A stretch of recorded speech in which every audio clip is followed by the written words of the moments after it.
Hello, and welcome to Select and Start, the podcast about meaningful and memorable video games. I'm your host, Kiefer, and every episode I bring on a guest who selects a game that made an impact on their life. I have a really wonderful guest with me today. She is the co-host of Hello Hyrule, a Legend of Zelda travelogue. It's Petra. Petra, how are you doing today? Hello. I'm doing fine. Fine doesn't sound fine sounds bad, doesn't it? I'm doing just fine. Just fine? I don't know enough about like grammar or anything, but sometimes just fine sounds worse. A-okay. I'm doing swell. All right. Sounds like 7 out of 10 talk. We're going to keep powering through here. Thank you so much for making the time to be on this podcast. Now, Petra, you are here today because I am a selfish man.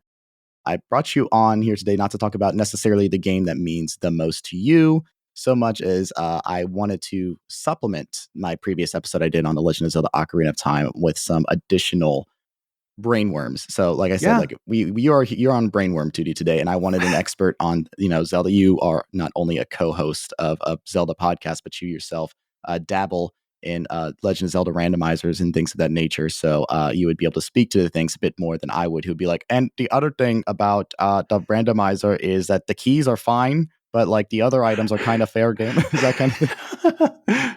So thank you so much for making the time to talk about this very niche, very specific thing I'm going through right now. Of course. I honestly, I find randomizers extremely fun. Although I don't know that I would call myself an expert.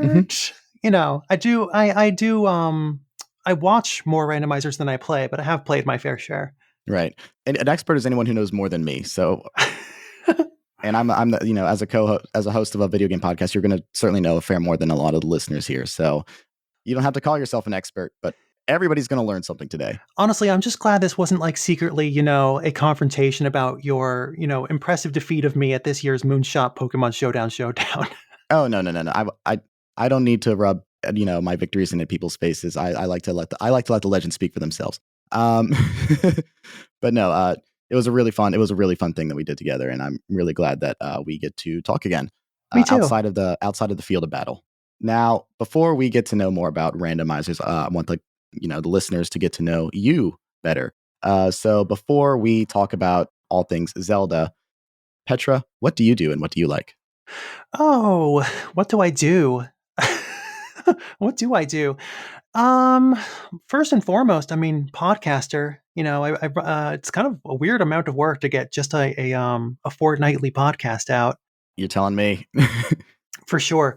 It is like a lot of editing, a lot of, scheduling stuff with guests, yada, yada, yada. That's, the sausage making stuff that people typically don't want to listen to on a podcast. But yeah, the two things that are the worst but never show in the actual recording, the planning and the editing. Exact. Oh, so much planning, especially if like you have like both my co-host and I, we have like miles of notes for just every episode. It doesn't come across that way. But apart from that, I just spend most of my time being very busy. I'm just very busy.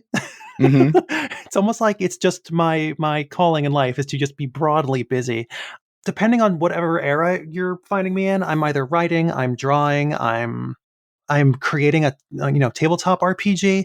I'm currently in 2.0 of my Zelda-based tabletop RPG that I made. Oh, wonderful! Called Legends of Delta. It has been so much work, but I really enjoy the result that it's at right now. Yeah, speak to that a little bit. What is like your relationship with tabletop, and like what inspired you to what do you think about when incorporating a Zelda one? I guess I should say. Well, that's the funny thing is that when I first started making this game, it was just kind of like a thought experiment. It was sort of like you dump out a box full of Legos and you just see what you can make out of the pieces that are there. I was like, okay, well, if I made a character, how would Nintendo take all these various pieces that they have across these games and try to make a game out of it? So like, not D&D, where it's like, a D20 and like armor classes and stuff, because it doesn't feel really in the vibe of Zelda. So I'm, just trying to simplify everything, boil the game mechanics of the various games down to, its base components, which if you are combining, say, a Breath of the Wild or a Zelda NES, two very different things. There's math involved just to like figure out how much health a thing has, but the average between games. It's a huge mess. But, starting it back, I think in 2020 or maybe a year after that, when I had my own office at work and no one could see me on my phone. So, and I've attempted the same kind of methodology with a Mass Effect game, but that didn't quite play out. It's a lot more factors to try and squeeze into a very simple game, and it's maybe one day, but not right now. No, I mean, I think the thing with like Zelda is that as much of it as there is, it is inherently approachable. And whereas with Mass Effect, as much as it is like 4 games, I had to remember 4, as much as it is like, it's 1, 2, 3, and then Andromeda, there is just so much surrounding stuff that you have to like make considerations for. Whereas like Zelda's entire appeal is like you can just sort of like take the general pieces and apply them into a different, that there's not even like a set template. It's just like you have like the established, triforce of things, and then you work around that. Exactly. Like a lot of things are exactly the same in, one game. So you don't really have to like, what's the word? You don't have to switch up your themes or like, introduce entirely different mechanics between different things. Mm-hmm. It's more just like plugging each game into a calculator that you made. Right. Yeah. Well, I mean, that kind of goes hand in hand with what we're going to be talking about with randomizers and things too. It's like just playing with the pieces. Right. And a bunch of like weird math in the background that you don't have to worry about. You get to have fun. Now, let's go away from tabletop and talk about a bit more in a digital space with the video games. We have to check your game credentials here at the top. I know that you are the co-host of a Zelda podcast. That doesn't necessarily mean shit to the gamers who notoriously love to gatekeep. So let's talk about your gaming history, Petra. What got you into it? What's been your relationship with it throughout the years? What is Petra's portrait of a gamer? Well, I grew up in the 90s. Okay. So, basically brag. everything then. Although, to be fair, I was much more of a Nintendo kid than a Sega kid. I had cousins who had like Sonic, but I'd never really wrapped my head around like the 10 button controllers they had back then for the Genesis. Oh yeah, the A, B, and C button. Yeah. But the first game I ever played was at a cousin's house. It was on the original NES. And I think it was either Tetris or Duck Hunt. Because Duck Hunt had back then like the peripheral, the gun, which is a lot more simple than handing a very small child a remote control and figure out the buttons and everything. Just point and click on the gun. So buttons in general are just like difficult for you. The gamers are not very happy to hear this. I'm kidding. No. But as things went on, I went above and beyond whatever, because my cousins who had that NES were not gamers. It was just kind of like a hip thing to have at that point in the 80s, So I latched on to that and never let go. So at that point, I think past that Game Boy, then Super Nintendo, N64, PS2, then I had an Xbox for like a month, but it didn't work, so I sold it back to the EB Games. Okay. Let's see, what was after that? Then it was just like whatever the next Nintendo/Sony console is, and that's basically my entire. I think at some point though, when I had my own income, I got a DS, and I bought like way too many games for it. My library is gigantic. I have not finished all the games I have for it yet. Yeah. So to this day? Still to this day. Okay. I own like acclaimed games. I have Kid Icarus Uprising, and I have not gotten around to it yet. Really? Because that was the thing. Like as a kid, the GameStop ripped me off so many times. Is a long and short of the story. But like the thing is, like you just keep going to GameStop, and like as a kid, you somehow are able to scrounge together $20 or $30, and you can get a handheld game for that. So I was getting a lot of Game Boy Advance and DS games if I had like my own disposable money to spend, because it's like, oh, if I have $50, that's like 2 or 3 small games instead of one big game I could get. And because more equal better, Right. I'm just getting like these smaller experiences. And yeah, no, that was the thing with like the DS. It's like I played so many DS games, and I've probably returned more than I currently own in order to get more DS games until I sort of built my little collection now of stuff that I really, really covet and value. So I have a little bit of an opposite experience where I've played so much, and I've consolidated to just the stuff I really, really love. But I mean, it's a really precious console, and there is so much to play that I can't understand if it's overwhelming, because even I have so many blind spots from the DS, and especially the 3DS. Oh yeah, I mean, speaking of blind spots, the 3DS would make you go blind. Yeah. But yeah, no. Oh, I still have my original Super Nintendo and 64. I keep them in like watertight totes that I keep all the time out because Hmm. like you never know when I'm going to want to replay the Donkey Kong trilogy or the only three good Mega Man X games. And you're never going to know when there's a flood either. So, glad that they're waterproof. Oh, for sure, it Yeah. happens all the time. I mean, yeah, Hmm. I live out kind of like in the boonies, so like it's possible. Sure. Sorry to derail. You're saying about your classic game collection. What else is in there? Oh, well, there's the Super Nintendo N64. I still have my GameCube, although it's not the original one that I had because back in like maybe middle school-ish, high school-ish, I kind of hit that era that a lot of gamers hit, where it's like, well, it's the next console. I'll just sell my previous one. Hmm. Anything that had a disc, I sold those back, and now I'm still trying to rebuild my old collections. Yes. Anything with a cartridge, still have. Hmm. Well, I guess not counting my original Game Boy because I destroyed that accidentally. How did you destroy it? I had a very bad temper when I Mm. was a kid. I forget how old I was, but Kirby's Dream Land on the Game Boy was very Hmm. hard for me. So at some point, I headbutted my Game Boy, just slammed it into my forehead, Hmm. and destroyed the screen. Incredible. It lived in a drawer for the rest of its time. Yeah. That's its tomb. I was just on the Superpod Saga talking about Pokemon Emerald, and in that episode, I was talking about the Gulf War Game Boy because the other Oh people on the show yeah. didn't know about the Gulf War Game Boy, and that's like a Game Boy that was, I guess, like the barracks or wherever stored in were bombed or caught fire or whatever, and it melted, but the screen still worked and turned on, Yeah. and the guy like showed Nintendo and like, hey, can we keep this? And they put it in storage in Manhattan Hmm. in the Nintendo store in New York, which I have seen in person, and that Gulf War Game Boy still works to this day. That's wild, isn't it? Like Yeah. I've been there to that same place and like saw it's just under the glass display. And it looks like it's been blown to absolute hell. It's so Yes. It looks deep fried. Like it looks like somebody like it I mean, it was literally bombed, but like all this is to say, like your head is stronger than whatever bombs they were using that day because your shit was destroyed.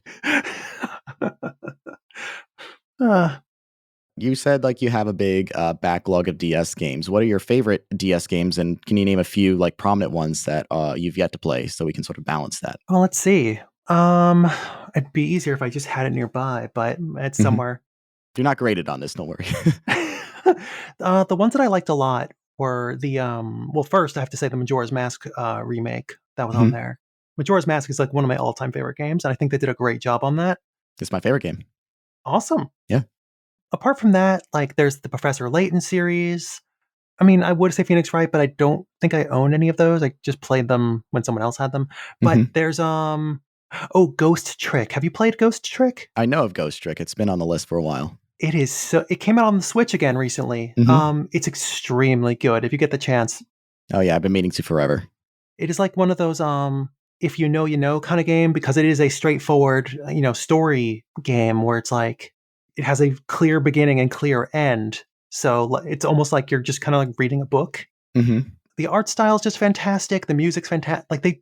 It's the kind of thing I didn't really appreciate at the time, but like as time went on, that more just like started to just hang out in my periphery, kind of like an Okami or a Shadow of the Colossus, where it's like maybe I didn't appreciate that as much as I do right now back then, Mhm. but like in retrospect, it's formative, extremely good. Absolutely. No, I totally get it. That's stuff where we don't really fully appreciate what it is until like we start comparing it to other things and see the impact of it. What was your favorite console overall? We talked about these retro consoles, but like, what is Petra's favorite console? That is so hard. That is so hard because like I feel like the answer would change depending on like the week. Most of the time, I would most likely say Super Nintendo Okay. because that was like my first like console where even as a kid, I felt like this is my thing. This is the thing that I'm doing. This is my personality. Hmm. And I just have a lot of fond memories, like a hot summer day, eating a giant bowl of honeycomb cereal and playing Donkey Kong Country 3, Hmm. with the screen door open and everything. Right. And those games have aged extremely well. But then there's, N64, very formative stuff as well. 3D, like that was around middle school for me. So like a lot of formative memories around that point too. But then there's the GameCube. And that's one that I like have to mention all the time because it changed the game, so to speak, so much. Where if they hadn't done what they had done during the GameCube era, I might have fallen off of video games. Mm-hmm. You have Metroid on there, right? Where I had never played a Metroid game until I played Metroid Prime. Granted, Metroid Prime 3 had already, was about to come out or had already come out by the time I started playing them, but it is the kind of thing that, I would not have tried if it wasn't what it was then. Because I saw it, looking back at Super Metroid was the one that I always recognized, or the one that I would see talked about on forums or whatever. I'd be like, this looks dingy and, kind of gross. It doesn't... Because I had been used to, more cleaner art styles and whatnot, and everything looked very, kind of diseased. Yeah, it was It was weirdly atmospheric for such a limited, visual palette. Which I'm super into now, to be clear. It's just around the era where it was big, it wasn't really for me. But then there's stuff like games that people don't even really talk about from the GameCube that it was kind of another era of shovelware, so to speak, where basically anybody can make anything. People talk about Simpsons Hit and Run, or one of mine that I feel like I'm starting to annoy people about. Okay. is a game called Lost Kingdoms. Do you know this one? I know the name. I don't know much about the game itself. Okay, this is a game that I got from a Blockbuster one day, and for various fragments of my time up until today has become a part of my personality. Essentially, what if Yu-Gi-Oh, but in a fantasy, a medieval fantasy world, and you can capture monsters and cards and throw them around for powers. Sure. Yeah.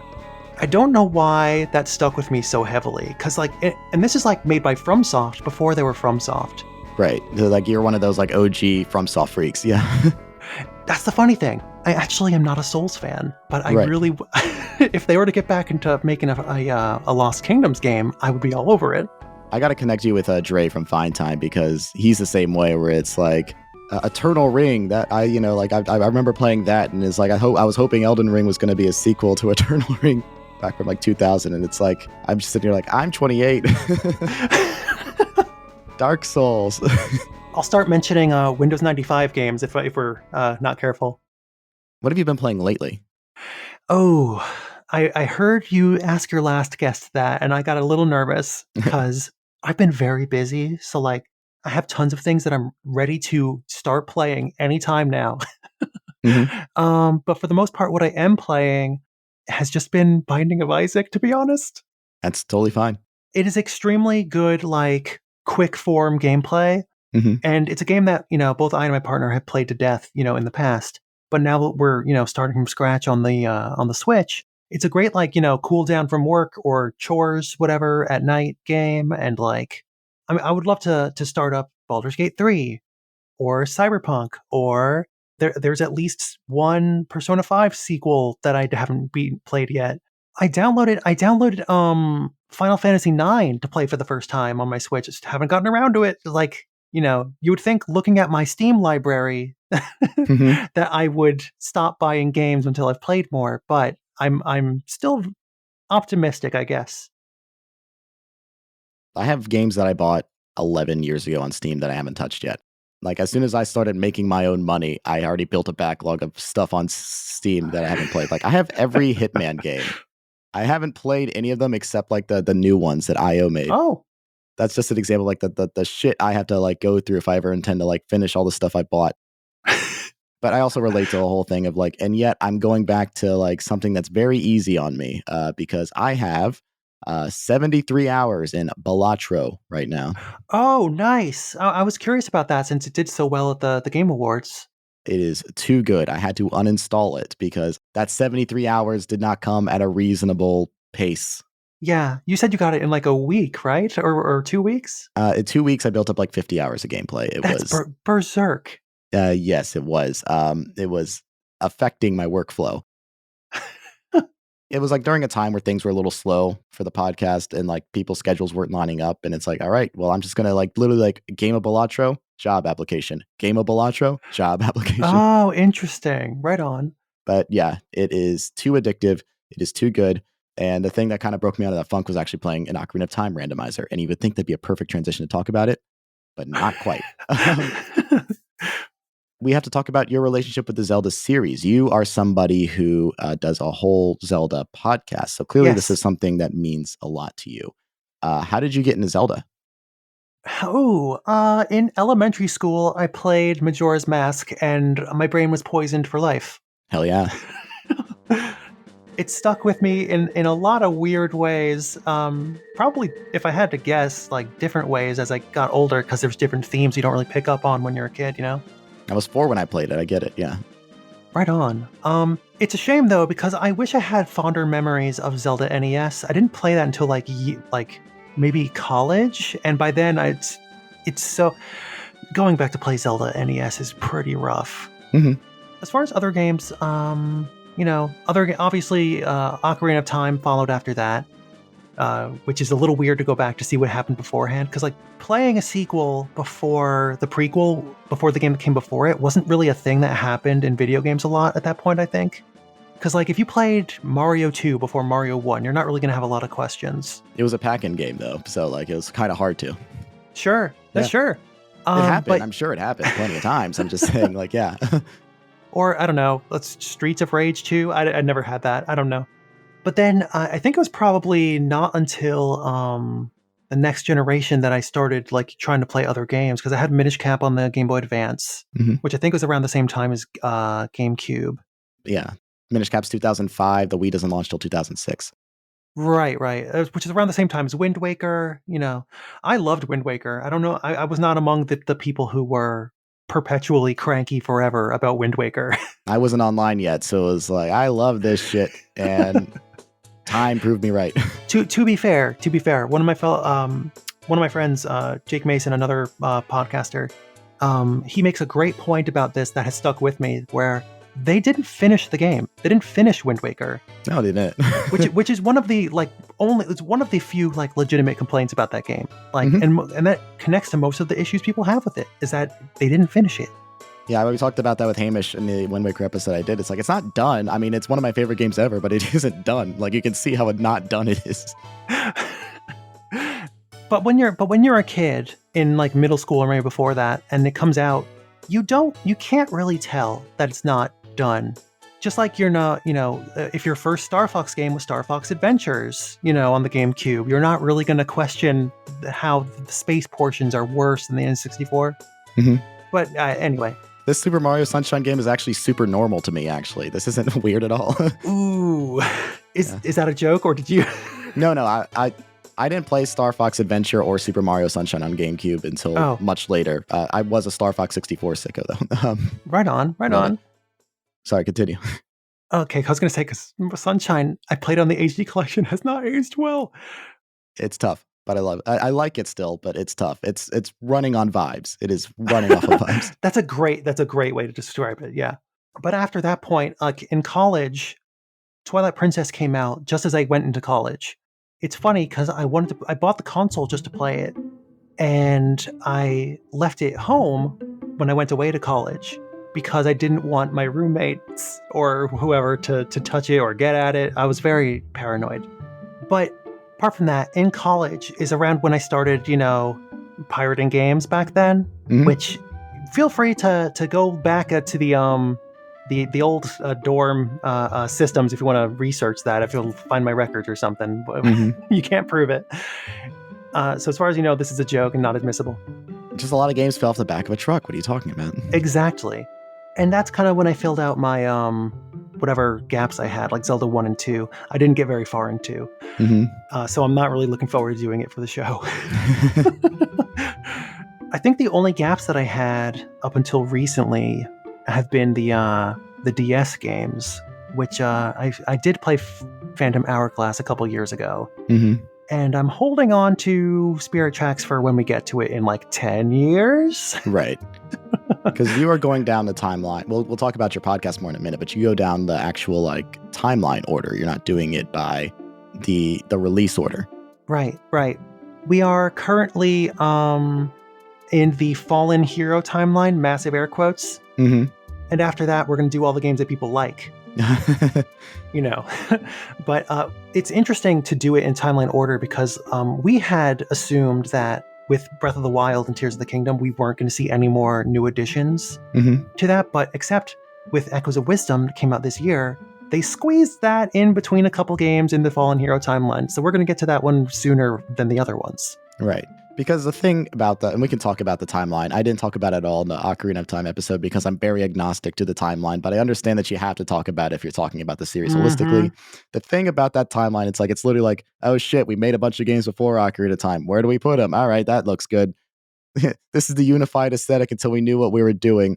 And then they were making back-to-back games that were all either a reaction to Ocarina of Time continuity-wise or game design-wise. Right. So it was very important that they made that distinction. And at the time it was just two. The third thing was a plot twist to everybody.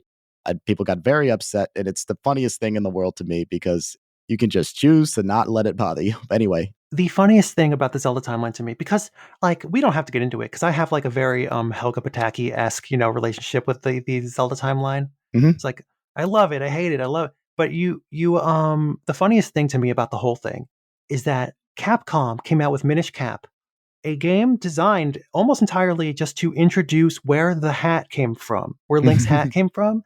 Then Nintendo's like, no, we're gonna make another game, and that's where the hat came from. and we're gonna put Minish Cap directly after Skyward Sword, and no one's gonna understand. We're never gonna talk about it again. Remember whose console you published this on? Yeah. It's funny. And again, it's a thing where it doesn't necessarily matter as long as you enjoy the games. It's a legend. It can be whatever you want it to be. Right. It don't bother me none. It's so funny there's a loser's bracket on the Zelda timeline. It is so fucking funny. Oh, I can give you my fix to it that I came up with on the show. Sure. It's so easy. I remember you mentioning this in the introduction you were doing to Ocarina, the Ocarina of Time stuff. Yeah. This is which, if you don't feel like going back to the seasons when I was a dude, we don't have to worry about that. Is where the Fallen Hero timeline is the original timeline before time got messed with in Ocarina of Time. So Back to the Future, if you've seen Back to the Future, I don't want to assume. Of course, yeah. Old stuff still exists. Sometimes. I mean, that's a big part of my show is that a lot of old shit doesn't exist anymore. But Back to the Future is still out there. You can still watch it. I know people who haven't seen The Matrix or anything, so it's cool. Where you go back in time and you change something and go forward into a different timeline than what you came from, right? That's basically what the Fallen Hero timeline is, the original Hill Valley, where it's in Ocarina, Link was supposed to die. And that is what that end of that story was meant to be. Then time travel happened. And then we have 3 different timelines, one of which being the original. Okay. I mean, yeah, totally. I think you also had an addendum to that with how Breath of the Wild factors into that too. Oh yeah. The reason being that at the start of Breath of the Wild, Link is dead and he comes back to life, right? So because the original timeline no longer exists, a Link does not die. So we need to fix the timeline so that they merge back together to what they would have been originally, so that a Link can die. It's very important that this twink gets obliterated. For the first few episodes of season 4, I think that's Ocarina of Hello Hyrule. It's Hello Hyrule season 4. Link must die, and that I'm repeating that as much as I can. You must die. This is a great time to talk about your podcast in general because it is a Zelda-oriented podcast. Yes. Where did that inspiration come from to present talking about Zelda through a travel log where you're sort of going through the locales of each game as you're going down the series chronologically? Chronologically in the timeline sense. Right. It chronologically within the game, but then also in the meta sense. Yes. Funnily enough, I actually got the idea from another show. My friend Jake, who is one of the hosts of Pokemon World Tour, where that whole idea started with them, where they're going to go through the Pokemon games in order and just talk about the towns as you go through. So a lot of the DNA from that is kind of in our show, although the tourism bent that we go on for it definitely gave it a life of its own. Like hey, what do these monsters taste like? You know, Right. always one of my favorite things. It's the idea of eating monsters is I think somewhere written in my DNA. I don't know exactly where I got it from, but I just love the idea. I mean, it's a great year to eat monsters, as the anime scene will tell you. So, Oh yeah. When Delicious in Dungeon hit, popularity, I was like, welcome everybody. the point is, you have a very wonderful podcast, and I think that you make a very thoughtful approach with a perspective that few people really consider in taking it, because there's like there's so many ways, and there's so many ways to appreciate something, and doing it through a sort of how people would see this within the world. I think that's really cool. Well, I appreciate you saying that, really. Yeah. Honestly, it's one of those things where, because I do a lot of like writing on the side of just my own little projects and whatnot. I love when I'm playing a thing or watching a thing, I'm typically watching the background people and like, what people are doing outside of the protagonists. Mm-hmm. Like in Skyward Sword, in Skyloft, there is a one NPC who is the mother of some kid, that you run into outside, who catches bugs, I think. But she only has one animation, and it is her stirring a pot. She is stirring a pot at home, and she is stirring a pot at the bazaar where you find her working. Mm-hmm. You never see her walking anywhere or anything. Most characters you do see walking around and doing stuff. Not this mother. She's soup 24/7, and I just find that kind of thing interesting. I'm on soup duty. This is my life. But no, like I mean, I love that perspective, and it's a thing where there's a lot of yourself that you put into Zelda by design. Like that's the ethos behind Link as a character, is that this is somebody that you can see the world through. And I feel like this podcast is just taking it a step forward and doing it in like a really cool format. Thank you very much. What is your favorite Zelda game? Ooh, Majora's Mask. Hell yeah. I only hesitated for a second, but yeah, it's Majora's Mask. Mm-hmm. What would you say, like, the Mount Rushmore Zelda games are for you, if that makes it harder or easier for you? Oh, like the big, okay. Mm-hmm. That's hard. That's weirdly hard because like Chris, my co-host Chris and I, we both did that. We did like, tier lists and stuff. Mm-hmm. But off the top of my head, I can't remember. Oh, Skyward Sword, which is funny that it's up there because the original like Wii release of Skyward Sword is not that great, but the re-release on the Switch, super good. Yeah, like what the changes they made to the controller, schema on the Switch, so good.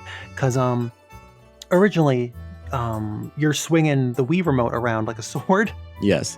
Which does not work as well as you might think. Mm-hmm. Not even with Wii Motion Plus? Not even with Wii Motion Plus. Not even with Wii Motion Plus. The mandatory Wii Motion Plus.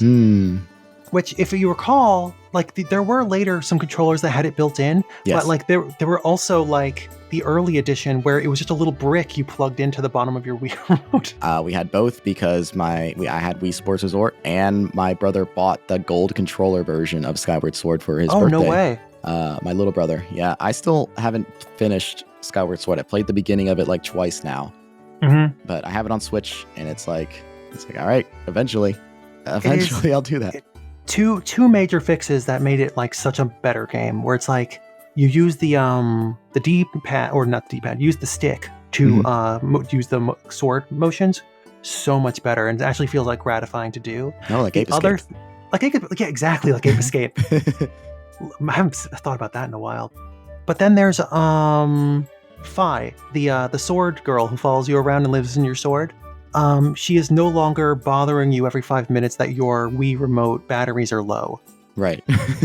Like I was just imagining Fi coming like, what the fuck system am I on? I don't know what's happening. It's kind of like what was it in Metal Gear Solid, where Psycho Mantis can't read your PS3 or something?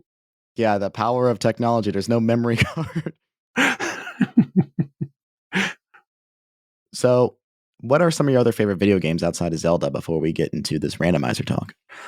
Oh, that's a tough one, because like my favorite, like most things that are my favorite changes with the seasons. Oh, for sure, I get it.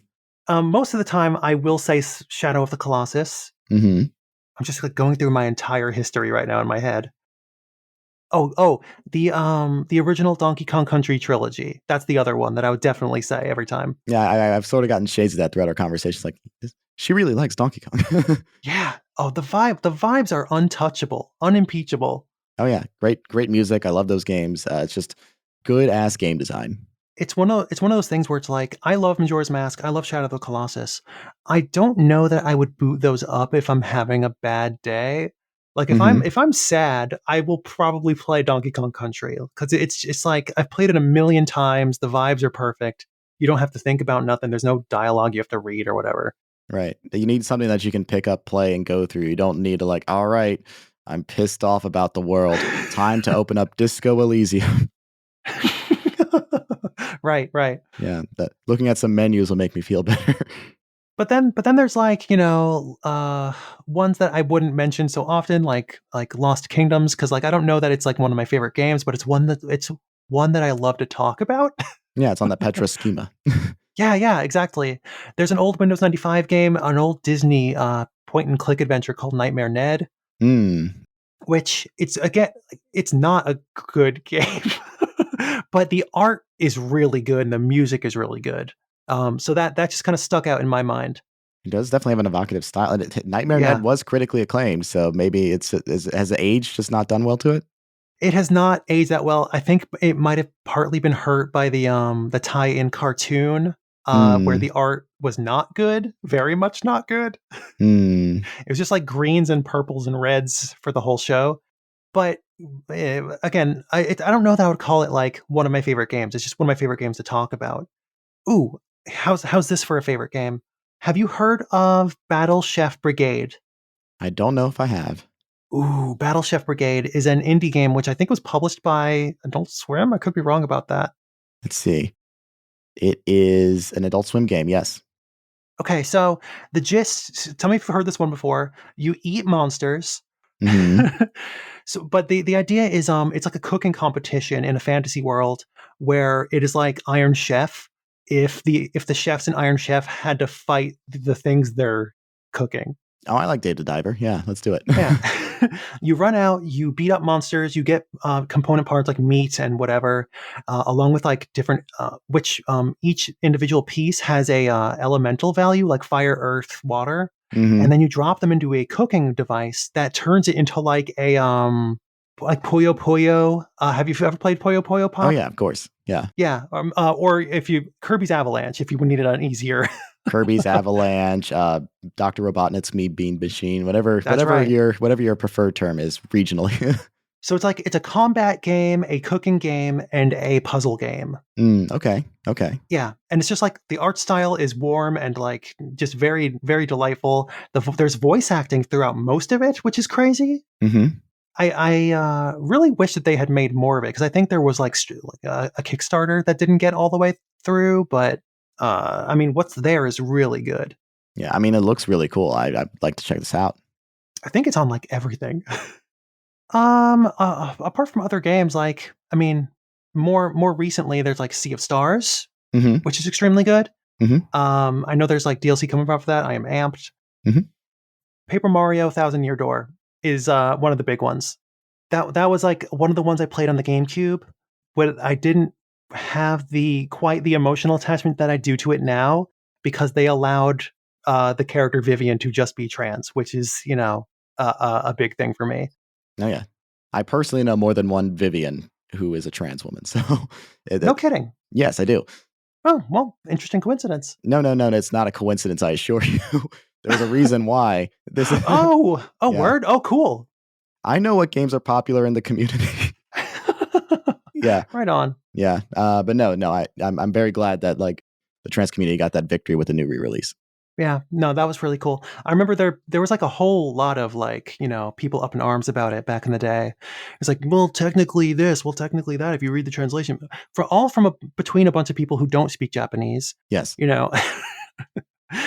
white guy on Twitter pretending to be a Japanese man is like saying, well, actually, as a But I mean, as far as that, like back then, I had really no investment in that because I had no awareness of myself, yada yada yada. but a lot of this all kind of coincided at the same time for me. So like, I'm contemplating getting a tattoo. Like I'm really into, just there being a, just straightforward a trans character in the Mario universe who's not Birdo.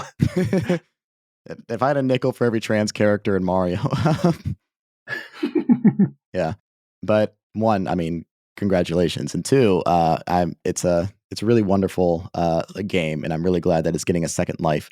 It was this thing where it's like when I heard it was getting a port, I was like, no, Wind Waker, but then I was like, oh wait, yeah, I mean, like Thousand Year Door also rules, first of all, and like everyone deserves Also, a second. It didn't do very well the first time, and now it's getting a bigger, yeah.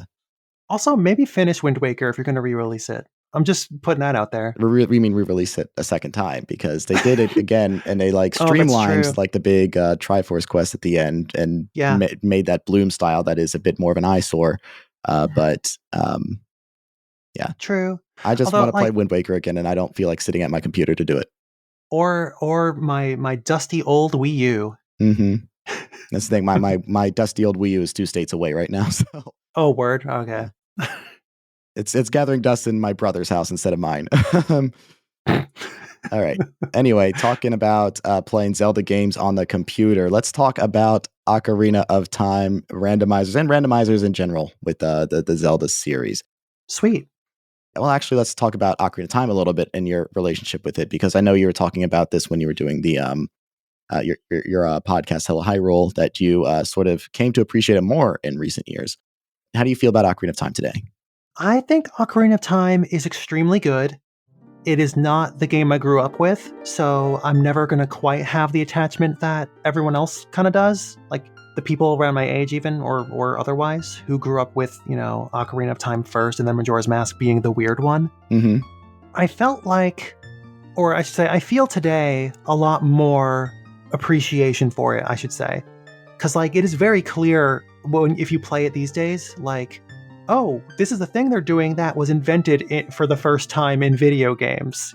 Like, running around in 3D, but then like having a different first person mode. Mm-hmm. Yeah. Or like different draw distance with, the old polygon styles and whatnot. Mm-hmm. And at one point, I will say I was among the people who was affected by what I refer to as the Navi effect.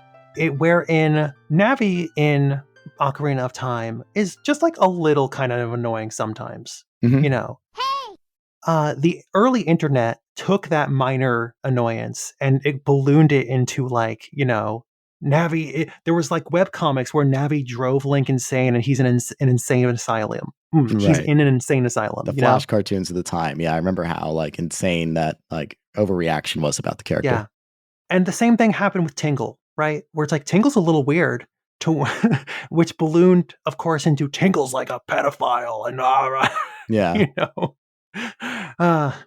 everybody's so mean about Tingle. He's just the Zelda Wario. That's all he is. Yeah, he's just a fucking freak. It's fine.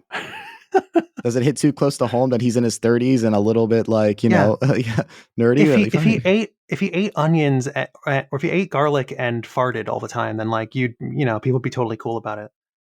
But Ocarina of Time is, man, I struggle with Ocarina of Time because even though I've gained an appreciation for it, and even though we made my favorite season of the show so far, because, we had a ton of really fun guests on it, and like some of the most fun bits that we had were out during that season, it still is not really going to if I were to put it, on a tier, for example, I think I would only rank it high because I know it's important. You know what I mean? Okay. It's kind of like a relative that like did something important in the war. It's like, oh, okay, that's great. I respect you. That relative you give a lifetime pass for being a little weird because they went through something. Yeah. It's like okay, you're not like one of the offensive relatives that I don't talk to, but right. I don't really feel anything about you. So I'm just gonna we'll be nice. We'll shake hands. We'll part ways. Okay. Respectable position. Again, like you simply were not there. I mean, this is a game I was bored in my hand playing, so it's like this thing where I just feel so attached to. But it's like and I don't mind that people like it less. I know that like I was like raving like a madman last episode, talking about how wonderful this game is, just to like me and the Momo and everybody. But like, it is a game where it is showing its age, and it is a thing where how long is context an excuse for certain things, right? Sure. It wasn't the first game to do lock on in a 3D space. Like I think Mega Man Legends was doing it before that even. Oh. But Z targeting and how it was implemented, especially on the controller that it was made for, felt revolutionary. And the day-night cycle, it did so much to make this world feel alive despite the limitation of the thing. But now that we have seen so much better, it's hard to be like, oh, this is without reservations a perfect game.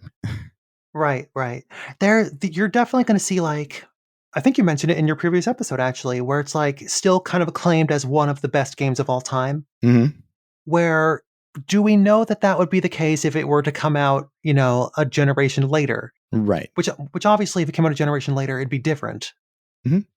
We have that game. It's called Twilight Princess. It got a 96 on Metacritic. Yeah, Twilight Princess is very much Ocarina of Time, isn't it? It is. It is like I think my theory is like, again, like they saw the reaction to Wind Waker. Yeah. They were like, okay, let's literally, if they want Ocarina of Time again, we'll give them Ocarina of Time again. 3 dungeons, 5 more dungeons, big Hyrule feel with enemies in it. Are you happy now? Now here's the issue with that. Wasn't that around the same time where they gave us the timeline originally? Yeah, so like they were very much in a mode of like, okay, let's give the fans everything they want, which is a thing you never want to do. Mm-hmm. Because it is this thing where like one game is the adult timeline, this thing that's like trying to break out and forge its own identity. And then immediately after having that whole theme of like forging your own identity when you can't go back to the past, it's like, we're going back to the past, baby. We're doing it. And look, I love Twilight Princess. I think it's a great game. I'm not saying that Nintendo were bad people for like giving in to demand. The Nintendo GameCube was a bit sweaty in terms of sales. I totally understand. But it is a thing where if people are like, oh yeah, I love Twilight Princess more than Ocarina of Time, I'm like, yeah, sure. Sure. I mean, there's also, I love Twilight Princess. I haven't played it in a while, but there's the whole thing of like Wind Waker was perceived at the time as too or as not enough like Ocarina of Time, which people ragged on it for a while. But now people kind of look back on it much more fondly, because the art style is delightful, the music is perfect, the vibes are ideal. But then you get Twilight Princess, which goes back to it, and it's almost like too much like Ocarina of Time at that point. Right. It's like too much like Ocarina of Time, but they roll out that dough till it's a little too flat. And you're like, why am I doing this section for as long as I'm doing it? Why am I doing this for so goddamn long? Why am I hunting these bugs for this like fancy lady in town? Mm-hmm. Why are there so many orb collecting games? What's going on here? Right. Yeah, the Banjo-Kazooie of Ocarina of Times. I don't know. Oh, the Donkey Kong 64 of Ocarina of Time, maybe. I guess it's just a Banjo-Tooie. Like the big, like the more bloated rare platformers. Yeah. We're making fun. We love these games. Don't send hate mail. For sure. Except Donkey Kong 64. You can send me hate mail. I don't like that game. I haven't played it. I can't speak to it. I'm working with what I know here. It's that thing where it's like enough time has passed where people are like, don't play that one. And I also like, I remember Diddy Kong Racing being cool. I love Diddy Kong Racing. Better memories. Memories than reality. All right. The point is, people feel, very differently about Ocarina of Time and everything like that. It is a game that I could talk, I haven't even talked about enough in my previous 3-hour podcast. And I don't want to go down the hole of like spending the entire time talking dedicated to it. Totally. But the thing that gave me a deeper appreciation of it was doing playing the randomizer on the Ship of Arcanian port. I did 2 randomizer runs because the first one was like so nice that I'm going to do it twice. Uh-huh. Yeah. So what was your experience doing randomizers in general? Well, before I ever did Zelda Randomizers, which I did a couple, I mostly did Pokemon Randomizers. But specifically to do Nuzlocke runs. Are you familiar with Nuzlocke runs of Pokemon? Absolutely. I read the Nuzlocke webcomic. Oh, nice. I know that like Nuzlocke is actually a pun about Nuzleaf and Locke from Lost. Yeah. That is such a strange... I need to ask people on the street, like, what does Nuzlocke mean? I need to know how many people actually know that. It is so interesting because I'm thinking about it right now, and I want to do another one just thinking about it, where you start the game, like a normal game of Pokemon, whatever game you want. I think I usually did either Emerald or Fire Red. But you start and you get what you get. You could find a Grimer in your first like starter ball. You could find, what is like the worst thing you think you could find in an Abra. You can find an Abra in your ball, and you just have to figure out from there. Or a Magikarp, God help you. Mm-hmm.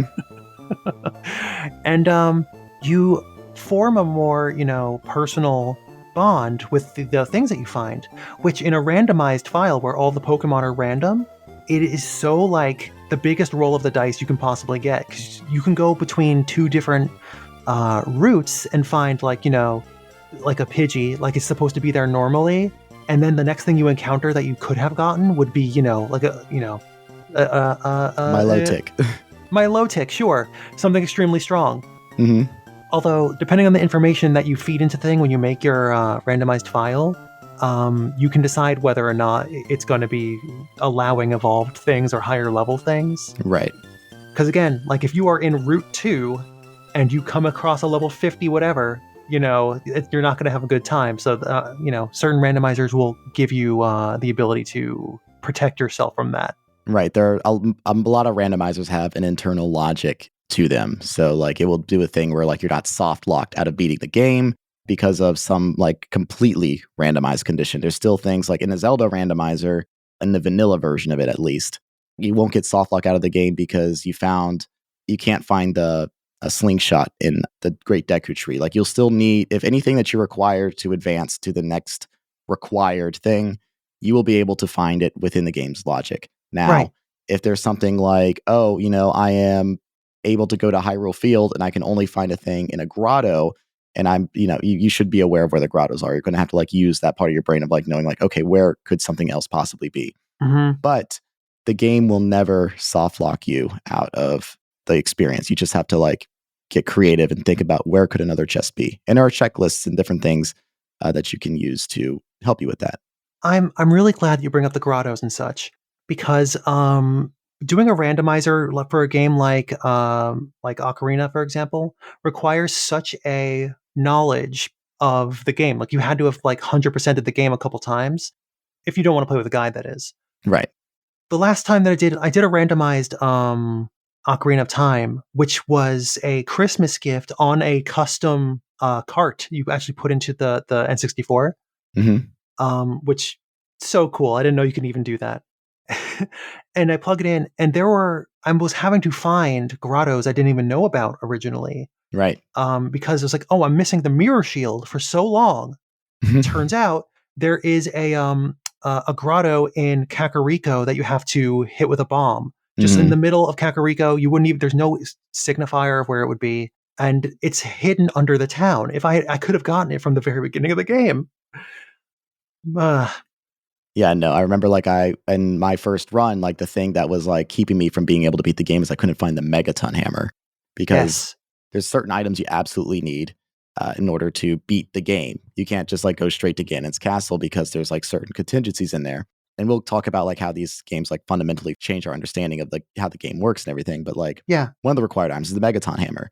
And it's like, I was looking everywhere. I was looking in grottos, and I was finding things that were required later on. Typically, like, I found the light arrows in a grotto. It's like, I did need that, yes, but I need the Megaton Hammer to like make the progress I need to do. And it was in the Gerudo Valley thing. It was in that big Gerudo Valley trial, the Megaton Hammer. But like, I was trying to do everything except the Gerudo Valley trials at the time.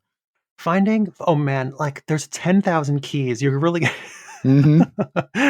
but there's going to be things that like you're going to be locked out of certain spots to proceed in the actual progress of the game.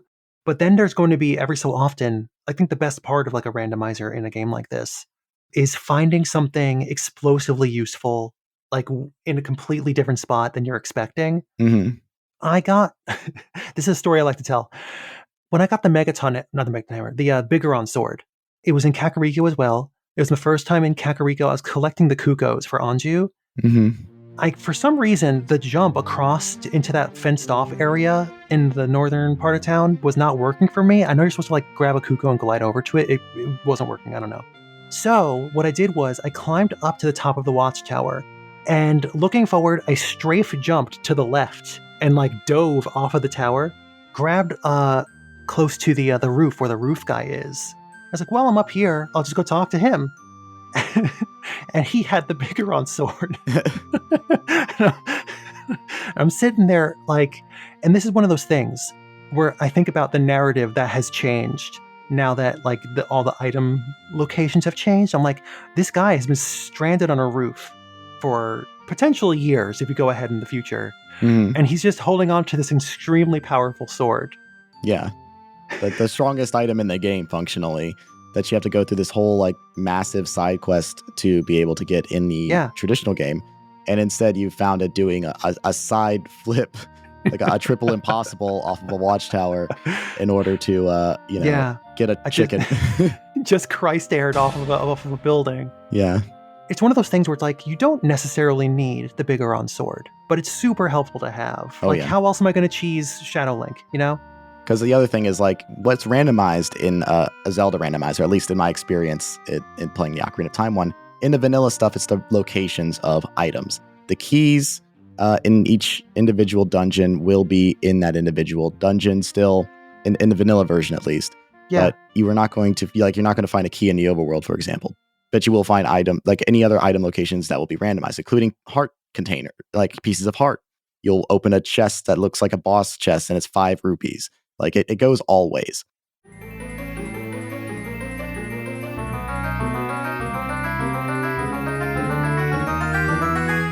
You got the done! So this thing happens where it's like you have to like learn how to adapt and improvise and do things. Like I was in the Spirit Temple as Child Link, and you have to fight the Iron Knuckle, and I don't have a lot of heart containers at that point in the run. So it's like you have to really learn to like use Nehru's Love to your advantage, because that basically it's almost busted how useful Nehru's Love is in terms of like protecting you from how much damage you receive from the heavy hitters, like again the Iron Knuckle, but also like getting the Bigoron sword super early really helps in like making boss battles, even late game boss battles, a pittance. Same thing for Roar's Wind. I remember one of the randomizers I did, you go to the Shadow Temple. Shadow Temple's the only one I don't like, because it's not circular, where there's no central area to go in and out of like the other dungeons. Right. That's also like, I was talking about this in the last episode. It's my least favorite dungeon, and the thing that solidified that was this randomizer where you really have to go all the way in. Now, if you have early on, if you're in there with very few hearts, but you have for Roar's Wind, I think was made for the Shadow Temple, because if you make it all the way in, like you're not going to make it back here quickly. Just having a bookmark to pop back to later is going to make all the difference if you don't have the resources. Just imagining like a game dev during development, like getting really frustrated at the Shadow Temple is like, all right, I'm opening the debug menu, and all right, everyone else gets this too because I'm mad. But yeah, that's actually very useful and helpful. And it's that thing where it's like, because the other thing that gets randomized are the medallions and the spiritual stones and everything like that. So you don't necessarily have to beat the Shadow Temple, but there could be a required item in the Shadow Temple. Depending on how like strict you made your randomizer file, that like whatever medallion or whatever could just be in a random pot in the dungeon.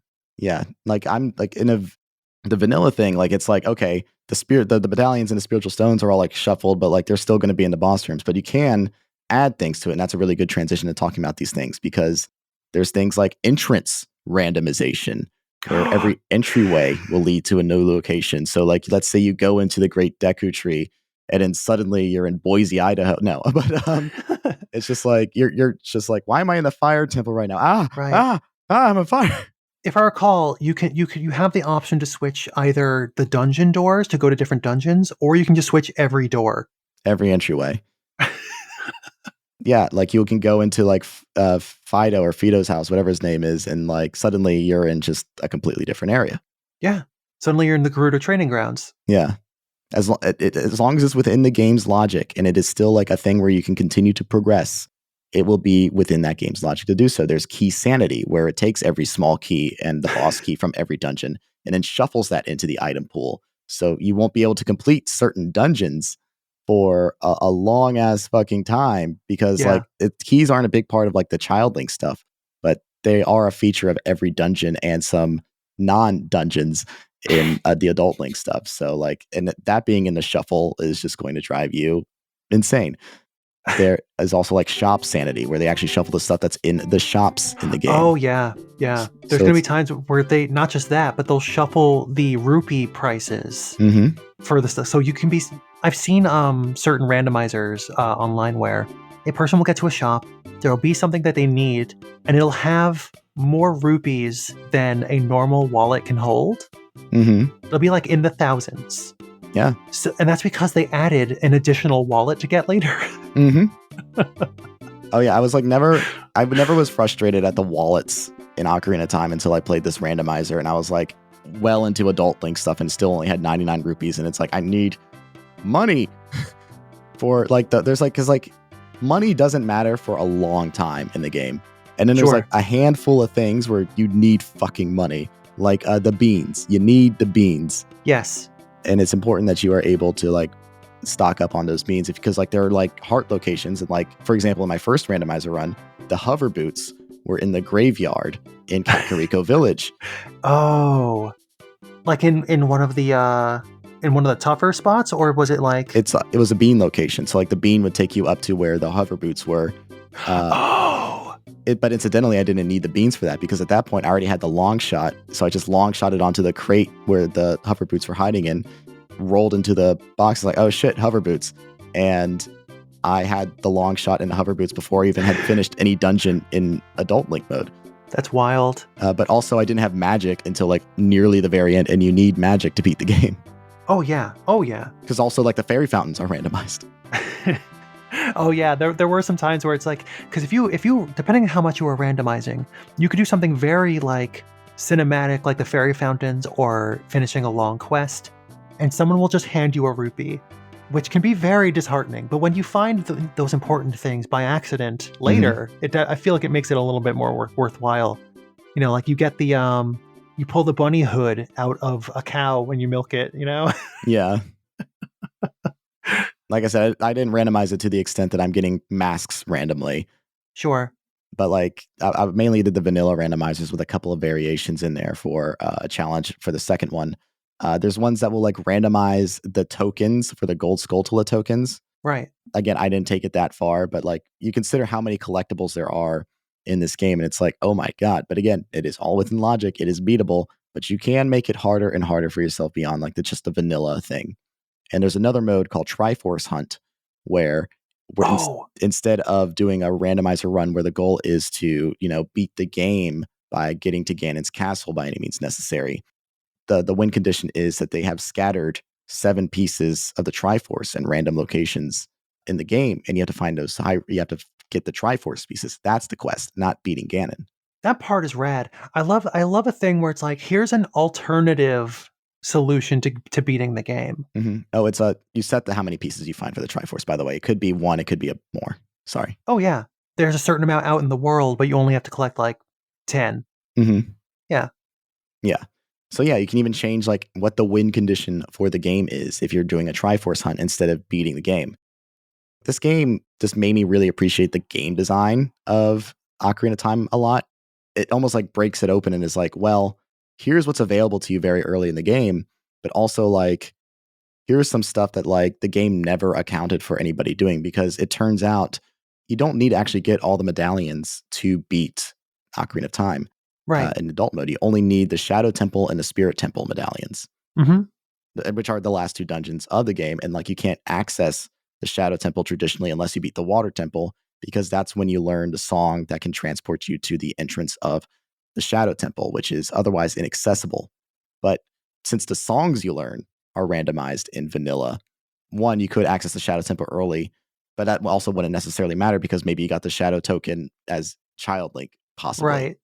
Learning the songs in a different order too just really messed things up, because you're thinking like, oh, I thought I was soft locked out of the game the first time I did the randomizer, because I couldn't get Saria's song from Saria.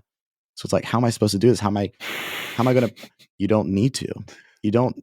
One, you're not necessarily going to get the Goron bracelet from Darunia anyway, and 2, there's like ways around it. You just need to like look around. Maybe you'll get bombs before you even have the Goron bracelet. Right. It's all there. It's almost like you're building a different narrative to the game, you know?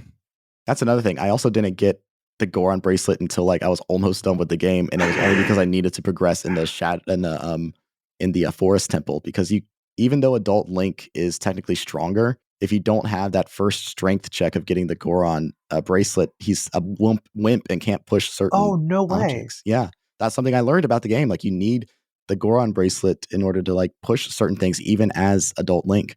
That is interesting, because you won't see him wearing it as an adult. But like, there's like certain like aspects of the game that it won't work, even though like he's technically stronger. It's just it just makes me appreciate the game even more, and I had a lot of fun approaching it that way, which is why like I had to like dedicate an episode to talking about these kinds of things, because I didn't want to turn into a 5-hour episode where a person who had never played a randomizer before is just going, oh, what else? And then what? Yeah, similar. You know what's funny? Similar to just playing the games vanilla, I still think that I appreciate Majora's Mask more than Ocarina in this regard, because I have played a couple of, or I should say, I've attempted a couple of Majora's Mask runs randomized. Yeah, where the whole inventory of masks, like, it's almost a little bit more exciting to have like that many usable items hidden around the world, you know? And all of them have different like puzzly kind of usages, rather than like, this is how you get on top of this platform with the hook shot. This is how you hurt Dark Link with the Bigoron sword. But instead, like, oh yeah, you finished this mini boss in Woodfall, and you get, you know, a mask that lets you stay up all night to listen to grandma's stories. You know, it's a whole other, you know, kind of experience. Right. Which is, again, interesting, because like, there's so many, like the way that like, you know, a Zelda game is set up, it's like you get the item in the dungeon you're supposed to get it in, but that could just be completely out the window in another thing. I'm interested in seeing how that works with Majora's Mask, because that is a game that only has the 4 dungeons, but has that such a way that you can approach errands in a certain order. And certainly there is like some funneling to make sure that you don't get too ahead of certain things. But God, I mean, I'm so interested, like, how could that work? Okay, let's do it. Do you know a Zelda game I would love to play randomized one day? Is Wind Waker. Yeah. Because there is a Twitch streamer, Matt Bragg, who my partner and I love to watch, because he does a ton of Zelda randomizers. He's originally one of the many people who was fired from Rooster Teeth back before they closed shop. Right. The Wind Waker randomizers are wild, because it's just a huge sandbox, the whole thing. Yeah. And like, you can find anything in like buried treasure, or you can find something, you know, at the very top of, you know, an island that you go, like, you see on the map ahead of you. And it really it kind of changes like the way you even think about, I mean, I guess this is true of any randomizer, but it really changes the way you think about the game. You recall in Wind Waker, there were like all these pirate platforms, which are just like kind of watchtowers in the ocean with skulls on them. I never knew that if you destroy all the cannons on one of those, you get it spawns another chest. Yeah. It just becomes a whole other way to play the game. Yeah, like it suddenly turns like everything into a heist. And this is someone who hasn't played it. Like, immediately I'm getting excited about, like, everything becomes like a plunder for treasure. Everything becomes super valuable. It doesn't have to be about the dungeons. It can be about like, hey, asshole, give me all your shit. Yeah. It's like it pivots between like an Ocean's 11 or like, you know, just dumpster diving kind of thing. It's like, what am I going to find in this like hole in the wall that does not matter normally? Yeah. It could be a heart container. It could be a rupee. It could be a bomb that explodes in your face. It could be one of 1,000 Triforce pieces. Yeah. A boat's a boat, but the mystery box could be anything. It could even be a boat. You know how much we've wanted one of those. Then let's just... We'll take the box. Hey, Jane. Hey, Jacqueline. Do you think the 2011 Egyptian revolution was caused by the chaos god Apophis? I mean, I think that's... How about the American Civil War and its ties to the Greco-Roman conflict? I mean, I think that's underselling the economic concern of slavery. Do you think centaurs just piss where they stand? Jacqueline, no offense, but I think there's something deeply wrong with you. It's not me, it's actually Rick Riordan, author of the Percy Jackson series. So you're saying that if you do a deep analysis of this incredibly popular and purportedly progressive, though overall well-intentioned author's works, you can uncover the deep rot behind American liberalism and capitalism as a whole? Yeah. Okay, I guess we could do a podcast about that. And we can make sure to take time each episode to find the incontrovertible proof that his characters are not cishet because Rick Riordan is not the boss of us. Listen to Unwise Girls every Friday, brought to you by the Moonshot Network. I tried to look into a history of randomizers because I was eager to learn more about randomizers after this Zelda experience. Because I know that Zelda is obviously one of the more prominent examples of a randomizer series. You talked about Pokemon. It seems like those were some of the earliest examples of randomizers, if not the first. I can't be certain, but because this is the thing, these are not official. Randomizers are not officially. There's like Resident Evil 2 on a Nintendo 64 had a randomizer mode for items. Okay. But other than that, like it's very much a roguelike sort of mechanic that has been incorporated into games that are not trying to do that and have very specific things in mind when they were designing for their game. And turning it into like something of a roguelike. I'm sorry, this makes people mad to hear me talk about a game as a roguelike, but it certainly like was not a developer intention and breaks the game in interesting ways. But it's hard to like find the history of like these randomizers because it's such a fan-driven thing, and that's not really archived in the annals of the internet the same clean way that video game releases are. Right. If I recall, Nintendo in particular loathes randomizers, right? Yeah, Nintendo does not love people messing with their games in any way. Like, I forget, there was like a very big case about it like a year or two ago where I forget if was it Kit and Krista who were on the Nintendo Power podcast or something, where they were like endorsing a randomizer or some. Oh, it was even worse than that. It was just playing Nuzlocke, like not modifying a game at all. And Nintendo was like mad about them talking about it. Really? Yeah. That's why like they were just doing like they're not modifying the game. They were just like taking an approach that was advocated by one particular fan that sort of spun out its own community. But since they mentioned it and it wasn't officially like, that's the impression that that's just what I remember it being, at least. I know they were very mad. I mean, like a big company like that is never going to be happy with what you're doing, but especially in a randomizer where you're going to have, a dumped file of your game, even if you dumped it yourself of your own game that you own, right. Because that's the thing. Like I talked about this a little bit with the Ship of Arcanian, the unofficial PC port of Ocarina of Time. That is not illegal. Like you have to provide your own ROM, and how you access the ROM is where the legality of that stuff is thrown into question. But like, there's nothing illegal about modifying a game internally without like it's the actual like copying of copyrighted software that becomes like the issue. Like you're stealing a video game, but if you are making a game into a randomizer, that is not breaking any law. Right. It's like painting a vase you bought. It's not, Yeah. That's yours. Mm-hmm. I could piss on this printer if I want to. I bought it. It would deserve it. Yeah. It's just so frustrating to be so controlling over something that isn't even yours anymore. I mean, people talk about death of the author in a sense where it's like once something is in the hands of somebody else and it can be interpreted in a different way, like that's like, whatever. But like in video games, especially in an interactive medium, it becomes like this whole other thing where it's like, I have this game. Since this copy is mine, I can do whatever I want to that copy now. Yeah. You can put as many limitations as to what a person can do in that world as possible.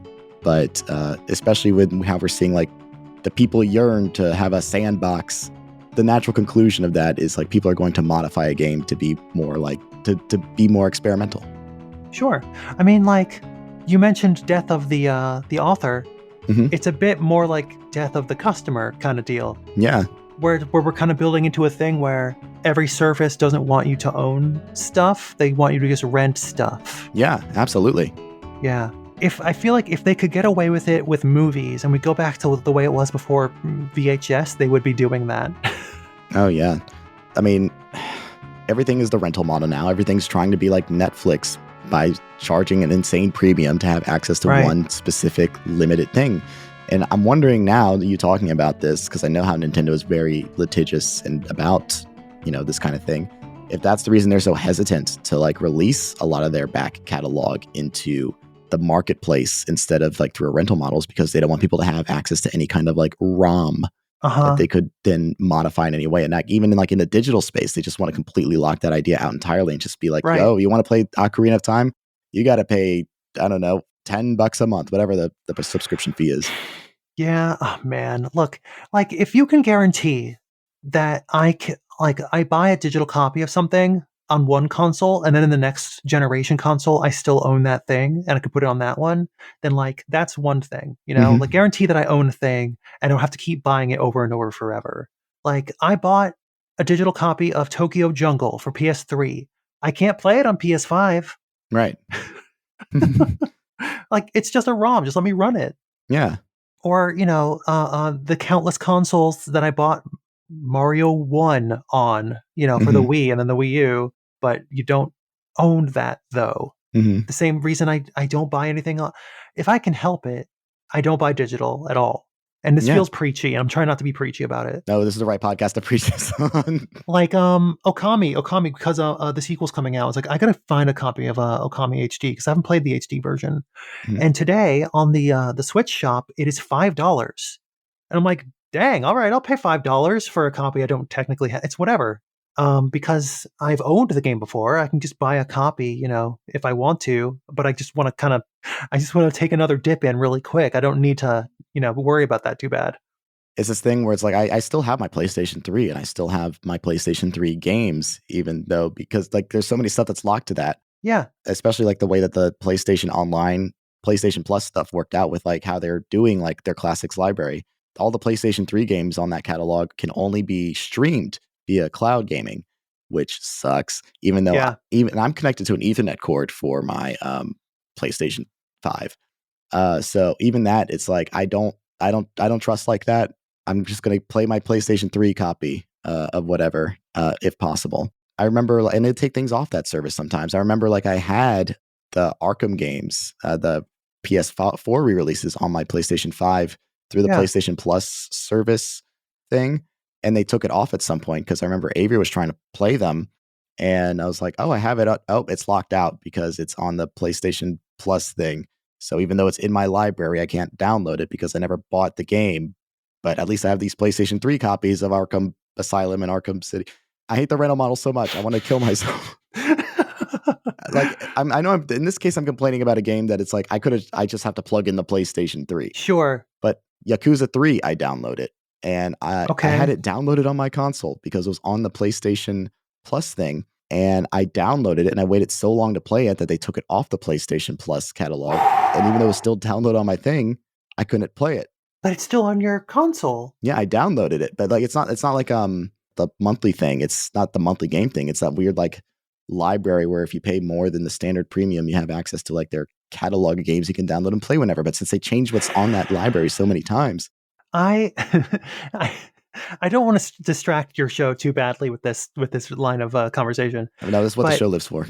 There is a chain of DVD music game stores just broadly out here where I went in to go pre-order Paper Mario earlier this year, and the guy wouldn't let me do it. And okay, so I was like, okay, I'd like to pay for this game so I can pre-order it because that's what pre-ordering is. You pay for it first. And the guy was like, oh yeah, like I'm not really into like, physical copies of stuff, like you just get digital anyway and it just takes up room. And I'm like, you sell this stuff in your store. I'm trying to give you money. That's your business model. It's just a strange thing that happened to me. I wanted to share. Anyway, what the hell? It's like the whole like we don't want physical copies of stuff thing. It just comes out of like left field for me when I hear people talk about it. Mm-hmm. But if they decide to take it down, you don't own that, and they're not going to refund you, and you're paying full price. Like you get digital games that come out, you don't even get them on for a discount anymore for digital. You're paying full price. Yeah. I mean, if it was like half off and I want to play it right now, then maybe I'd see an argument, but yeah, like the only time I really go for digital right now is like if it's like on such a deep sale and it's like a thing where it's like, I don't know if I was going to buy this or play this or not, but like $250, I'll absolutely try it out. Like I'll take that gamble sometimes. And if I like a series enough, I'll like start to buy them physically. like in the case of the Yakuza series, because it's like I love those so much. And it turns out I Right. had the Yakuza 3 download it and it wouldn't let me play it anyway. So But randomizers. anyway, randomizers. So some notable franchises with randomizers include, but are not limited to, Pokemon, Metroid, Castlevania, Oh yeah. Dark Souls, Dragon Quest, Kingdom Hearts, Final Fantasy, Ooh. Super Mario, the RPGs and the platformer ones, Sonic the Hedgehog, Mega Man, Resident Evil, Okay. and of course, The Legend of Zelda. And while we're talking about the enemies of the world, there are also randomizers that will randomize enemies, Yes. enemy locations, and in the case of the ship of Arcanian Port, even like enemy sizes can be randomized. It's crazy what these things can do, because it's like some people do Dark Souls randomizers, and it's like, oh, here comes a big boss enemy in the middle of a random thing. Sure. Yeah. Sure. No, that can definitely. I mean, or you can encounter multiple bosses at once, I assume. Yes. Yeah. No, that's gotta be hell. That's another reason I don't play those games. But first, I didn't know there was Kingdom Hearts randomizers. I might look into that because that sounds interesting. Oh yeah. The other thing, you mentioned Super Metroid, and that reminded me, another kind of randomizer that I find very interesting is one that randomizes two games together. Yeah. Yeah. Because one time I did play one that was Super Metroid with A Link to the Past. And when you have two games together like this, you can find each other's items in the different game. And then like you jump over, and then it's kind of like if you have a randomized Ocarina of Time where you only have certain items you can use as an adult or as a kid, where you are running around as Link and you will find the screw attack, for example. Okay. And then suddenly when you go over to Metroid, you'll have it. Now I saw these and I was very interested in them. Does it choose when you switch back and forth? In that one in particular, you can switch back and forth between games by going into, I forget where it was in Super Metroid, but there's a door that you can go to get to Link to the Past. And in Link to the Past, you can go through one of the fortune teller huts. I see. That'll take you to that game. Okay, cool. That's really, really cool. I'm curious about that one because, like, man, I think I might be in for a pound when I try to go in for a penny, guys. I don't know.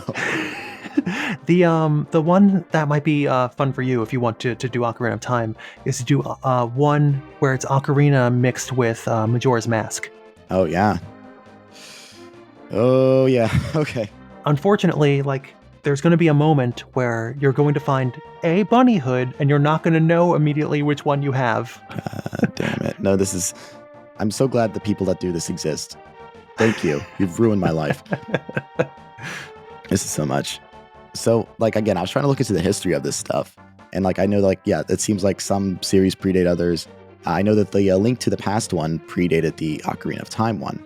But I couldn't really find, like, the history of, like, what stuff was coming out as randomized before or since then. But, like, I understand that, like, A Link to the Past would be, like, kind of the ideal game in general to do a randomizer for, because it's just short enough that you don't have to, like, dedicate multiple sessions to necessarily, depending on how a run goes out. Because Ocarina of Time is like a 25-ish hour game if you're trying to play it traditionally. And certainly a randomizer will call skips. I think my first run was only 8 hours for the randomizer. But I also like know the game like the back of my hand. But like you're talking about Wind Waker, and that's a game that has so much in it in terms of the size of that map that I could see why that would be a less popular, thing. Because that could, oh my God, I have to go to which encampment of pirates? Or you mentioned randomizing enemies. Mm-hmm. There are randomizers for Breath of the Wild that I've seen where you can switch where enemies are as an option, and you can perhaps run a spot where there would just be like a random bokoblin or something, but instead it's a Molduga out in the mountains where they're not supposed to be. Yeah. Great stuff. The environmental impacts of all that stuff too. Global warming has been introduced to fucking. But that's the thing that's like made me appreciate the design of Ocarina of Time so much and how dense it all is because like I know they weren't planning for randomizers to come out 20 years after the fact, but like this randomizer made me appreciate how much of Ocarina of Time feels like a perfect size for this kind of thing, where it is like, yes, it's a longer game than A Link to the Past, and it is certainly more narratively driven, and it is just a little bit less open, but it has like so many little things, like the little discrete areas of it make it feel alive and dense in a way that I appreciate more when I have to like go into like the bomb tube bowling alley to maybe get a lucky item or something like that. Don't get me started. I have a whole rant about the bomb tube bowling. I have beaten it many times and I still couldn't tell you how it works because it's like I'm just shooting into the wind. That's the other thing. Is like, I wish I had more than 99 rupees because I'm not winning.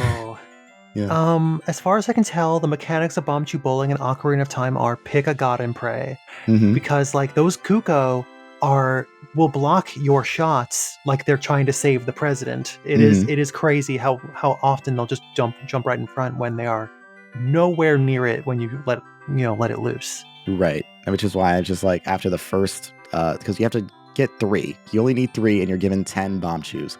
Yeah. The first one is basically a gimme. And then the second one is like, that doesn't look so bad. And if you try and hit it straight, you're wrong. Yep. You're just fucking wrong. So I just go for the walls and pray. Right, exactly. And then the third one, there's a gigantic Kuko in the center that will block your shot. Which is, again, I'm staying to the walls. Yeah. Oh, boy. Oh, yeah. But yeah, no, it's just like, this world feels just alive enough and just dense enough where I don't have to like travel too far for it. I don't know. It just really appeals to me, and maybe I'm just biased because I know this game world like the back of my hand, and I do know where most of the grottos are. But it did feel like I'm not losing like a huge chunk of my life going from Hyrule Field to the next thing, trying to find what potential treasure chest I could find an important item in.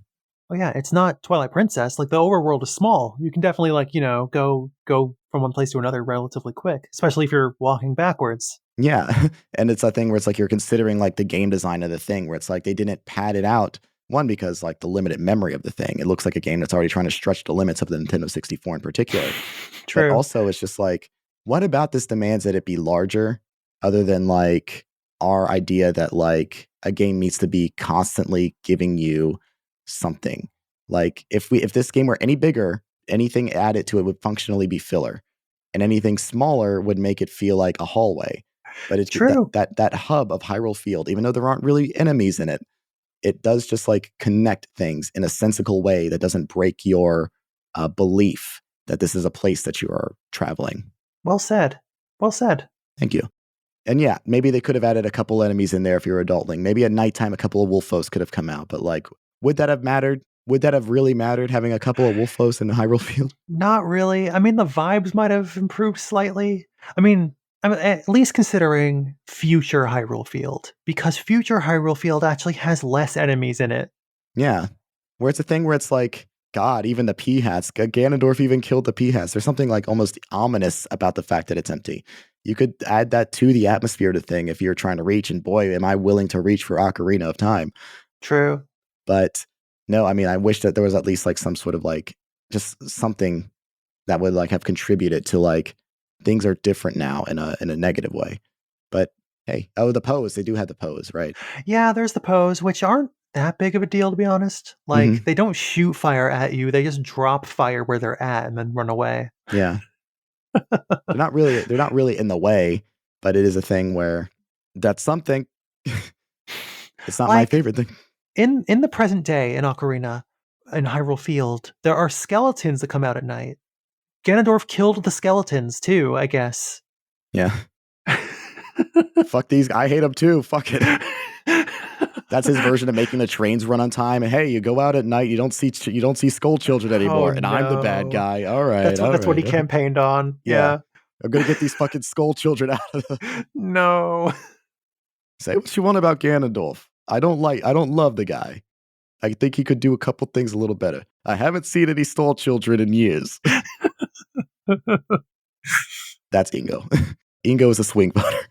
Oh yeah, yes, for sure. Yeah, Lon Ranch. There's an election every year in Hyrule Field, and it's literally just Lon Ranch. It comes down to they have 50 electoral votes, and whoever wins gets to sleep in the house. Mm-hmm. Yeah. The people of Hyrule Castletown have the same number of electoral votes as Lon Ranch does entirely. Ingo has decided the election for every. If we talk about like Lake Hylia, that's 2 guys. Yeah. Is it? It's the fisherman and the professor. Yeah. Optional characters. They're deciding the election. Exactly. Yeah. Speaking of like, like the ideal, randomizer Zelda, I see a lot of the merit in Ocarina, having done it a few times. Your description that you gave, where it's like the perfect bite-sized chunks of like stuff, for a randomizer, I Mhm. still feel like Majora's Mask still has a beat. I'm gonna like try and not be biased here, Okay. but Like, it's like, my favorite game of all time. If you're telling me the randomizer's better, I'm like, I believe you. I mean, for one, the randomizer that I use lets me change my character model, so I can be either Cafe or I can be Tingle, but also it lets you change the color of your model. Like the first time I ever did a randomizer, I was an orange Cafe who I just decided was a new character named Pumpkin because I didn't, and it also randomized the sound effects, Okay. which really you are really rolling a dice there for that. The randomized sound for Epona, for when makes the horse noise, it is the sound of, what character is it?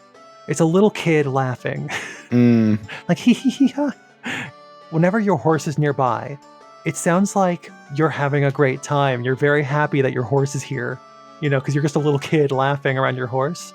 And so there is an inside joke that I have with my partner that only makes sense between the two of us, which is Pumpkin loves horse. And sometimes we'll just say Pumpkin loves horse to each other. Because this little orange kid calls his horse and you just hear him laughing the whole time, Mm-hmm. But that's not to what I was saying before, but which is that because you have Clocktown, the different quadrants of Clocktown, and then you have the different quadrants of Termina go out in those directions. So you have like very specific chunks that you can visit from time to time, Mm-hmm. especially if you've played it 1,000 times like I have. Of like, where the holes are, like what's hidden in a tree, like what day you can do what. And like if you really like do things in the right if you're lucky and you have like certain items towards the start of the game, you already have a lead of what you can do, and it's kind of like a very simple mental checklist, especially with the whole Groundhog Day aspect. Yeah. Like, I'm thinking, like, if you get the bow and arrow super early, you already have access to the snow place, because that is entirely dependent on you getting the bow and arrow from the woodland temple. Exactly. Or if you get like the hook shot early, you can get into a canyon from the beginning. If you can get the hook shot early, you can unlock the majority of the game. Yeah. I mean, that's basically how the Ocarina of Time stuff works too. What's interesting is like the hook shot, long shot differential is so meaningful in Ocarina of Time, especially if you get that stuff out of sequence, or like you get the hook shot pretty early, but the long shot's like toward the end. It's like, I can't do fucking shit, man. I can see the treasure chest in Spirit Temple. I cannot hook shot over to it. That could be the Megaton hammer. I don't know. Oh, I have a question. Yeah. What is your stance on playing out of logic in a randomizer? Do you mean like exploiting glitches? Maybe, if you want to include that. But you mentioned a thing like an hour ago. Okay. In Kakariko's graveyard, where you need the lily pad to get up there. Mm-hmm. I think if you're an adult, there's a fence or something you can jump off of, or a box, to where if you angle it just right, you can just grab that ledge and you don't need the leaf. That is definitely out of sequence because you didn't get what you needed to get there. Right. I had the long shot, so I could just get up there, and I didn't need the leaf for that one. Or that too. Yes, Yeah. That's right. Yeah. So like, or in Majora's Mask, if you decided to randomize it to where the Fierce Deity mask is hidden around somewhere, and also the game is patched to where the Fierce Deity mask doesn't destroy your game, you can use it to actually get a height advantage and reach higher ledges, which is definitely not what they wanted. Mm-hmm. I guess you have to like exploit something to be able to transform into Fierce Deity Link outside of the boss battle rooms, right? Normally, yes. Yeah. But in like a randomizer, I think they can patch it to where that's not a problem. So I think that is entirely up to the individual then. If you are doing like a co-op or like a race or anything like that, you should have agreed upon rules. But in my opinion, you have the right to use everything you know about the game to your advantage. Oh. In my case, like, I know that the long shot will get me up to that box. I know that I should plant the beam down there, but here I am, and there it is. I'm gonna do it. I have 99 rupees, and I need every single one of them right now. I think everything is fair play if you legitimately know, how to do something, right? But again, if it's competition, that's a different thing. I'm not submitting these runs. I'm doing this for Sure. my fun. What you do on your own fun is how you enjoy the game. I suppose if you're like on Twitch or something, that would be, yeah. Which also, there's another thing, which I don't know if this counts as like a randomization, so to speak. But if you're playing on Twitch, there is the element of crowd control if you wanted to do it that way. Right. Which is a whole other unexpected element, randomized to the point where you have no idea what's about to happen from second to second. Yeah. Which I love audience participation. It's like, you pay enough bits or whatever. I don't know what the currency is on Twitch. I don't know either. Then you, the audience can freeze you in ice, or they can warp you to Tingle's house in Wind Waker, or that happens a lot. Or like, you can shrink or grow to be really big, or be 2D like Mr. Game & Watch. I've seen that happen. Yeah. Yeah. No, it's definitely interesting. Yeah. No, I've seen it before. I mean, I love stuff like that. For those curious about randomizers, I did attach a link in the description to a website that has collected all of the known video game randomizers, allegedly, including games I would never even think that would have randomizers. There's an Outer Wilds randomizer. I don't even know how that would I can see work. that. Outer Wilds is oh no, I'm thinking of a different game. Outer Wilds is that the kind of cozy space adventure thing, right?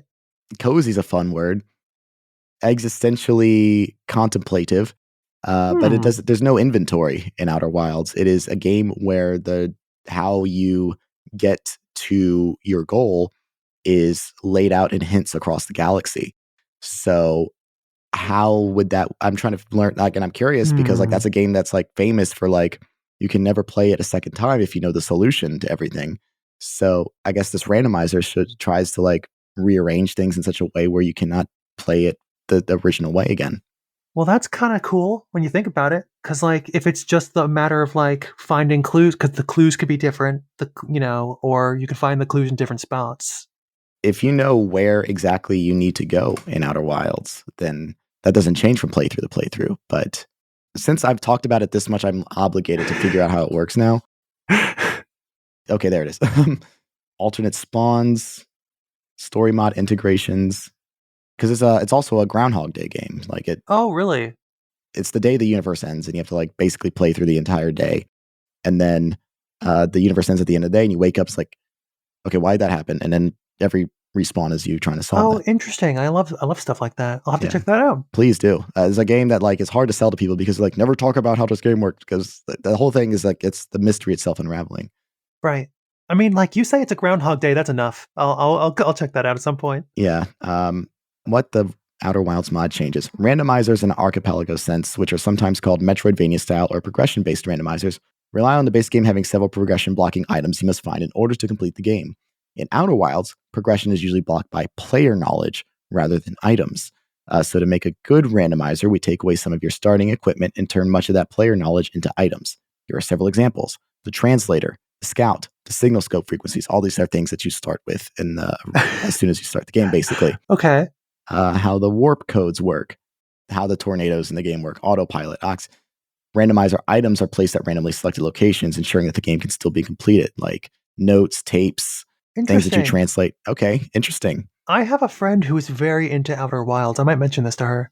You should.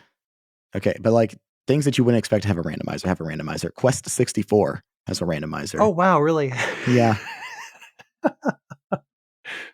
I gotta let the Quest 64 Twitter account know about that. And SpongeBob Battle for Bikini Bottom has a randomizer. Wow, what? I love that game. How does that? Okay, sure. Somebody in this world, like I like the game a lot. I would never expect somebody to love that game so much to go into the game itself and change how it works to make randomizers work for it. But I'm so glad it does. I suppose I shouldn't be surprised, because like once I saw that somebody did randomizer for Donkey Kong 64, like I guess all bets are off at that point, right? Look, I wonder if that would make it better or worse.